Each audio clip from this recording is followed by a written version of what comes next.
Welcome back, everybody. Have you heard of loud budgeting? What about soft saving?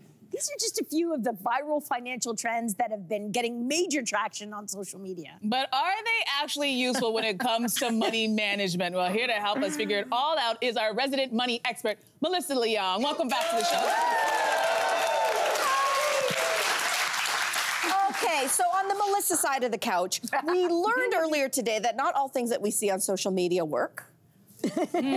However, you say we should still be paying attention to these trends that are happening online, even with financial advice. So why do you think that? So show of hands, how many people have gotten financial advice from social media? Oh, that's a lot of people. Oh, the youngest too. Someone has 2 hands up. Well, according to a survey, almost 80% of millennials and Gen Zers say they've gotten financial advice from social media. From YouTube, TikTok, Instagram, Reddit.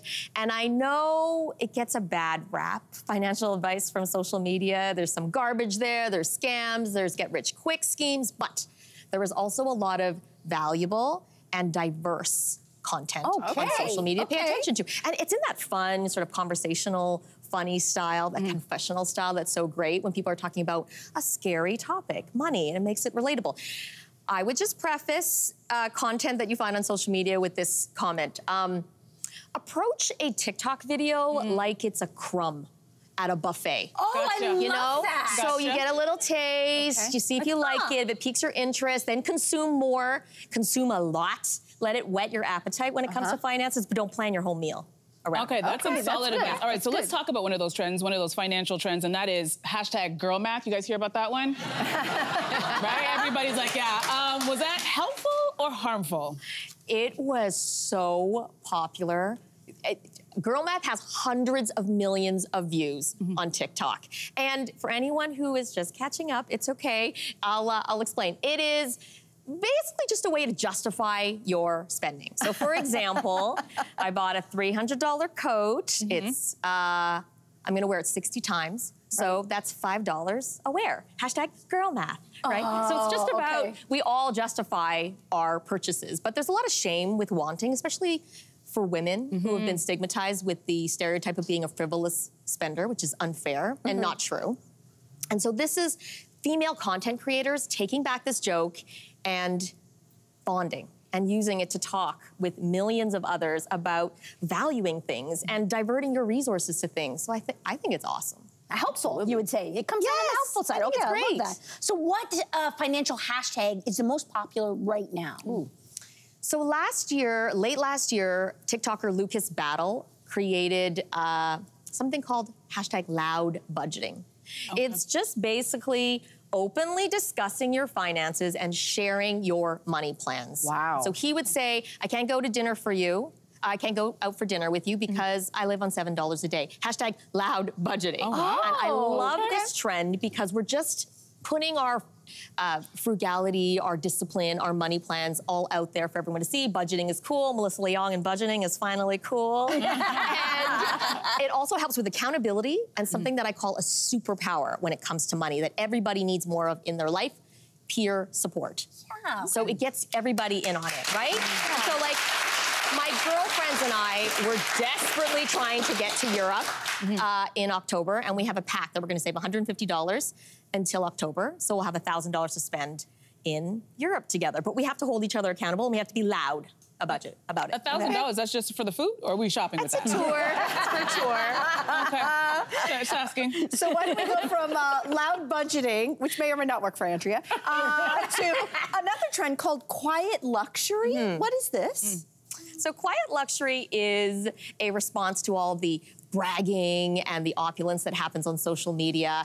It's about being understated and not flaunting your finances. So look at my shirt, it's nice, it's plain, it's Gucci, shh. You know, you are being sensitive to the fact that people are stressed about finances. Affordability is an issue right now, and last year, Gwyneth Paltrow wore an entire wardrobe of quiet luxury for her ski crash trial, and it was trending along with recession core, which is minimalistic high fashion, and it is still relevant today in that a report came out from the largest bank in Singapore saying that more people are actually investing in quiet luxury companies, and that quiet companies are doing better outperforming so-called loud peers.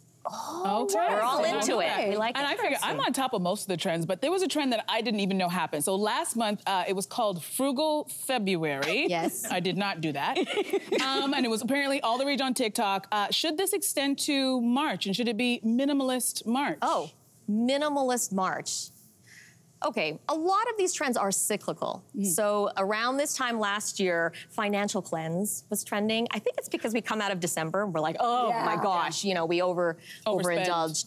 And we want new goals for the new year. I'm not against a restrictive period of, you know, say spending only on necessities, but I just don't think restrictive diets work. I think it's okay to have, you know, we're gonna strip away the excess and so focus on what's really important, but it's not sustainable. So I would rather people, if you're gonna cut back, if you're gonna do Minimalist March, I would rather you do Meaningful March, where you basically assign meaning to your money, where you're more mindful, right, with your money. And you're gonna say, you know what, I'm gonna cut back, I am gonna make sacrifices, but then I'm gonna divert that amount of money that I'm saving to X, to my emergency fund, to my paying down my credit card debt. Something specific, something meaningful. Wow, that was really good. Let's end with Gen Z, or Z. They're embracing something called soft saving because goals from previous generations feel unattainable to them, and I get that. But can you tell us more about it? So I have a question for you. What would you rather? A better quality of life or more money in the bank? Quality Better of life. quality of life, yeah. Okay, so soft saving is about that. There was a survey by Intuit that showed that almost 3/4 of Gen Zers want that. They want the better quality of life. So that means soft saving is about more comfort, more self-care, more money spent on passions and hobbies, less stress. It's kind of a departure from the previous decade of hustle culture and you know, FIRE movement, which is financial independence, retire early.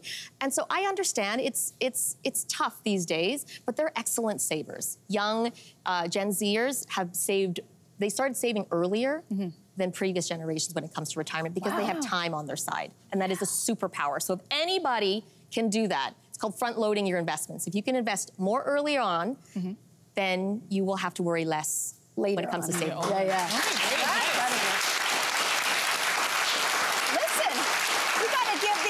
People some credit, it sounds like. Melissa, thank you so much for these tips and breaking it down for us. Always have great advice. Thank you so much. Hey there, what did you think? Drop your comments below and join the conversation. And don't forget to like and subscribe so you can find more on everything from food and fashion to pop culture and current events. See you soon.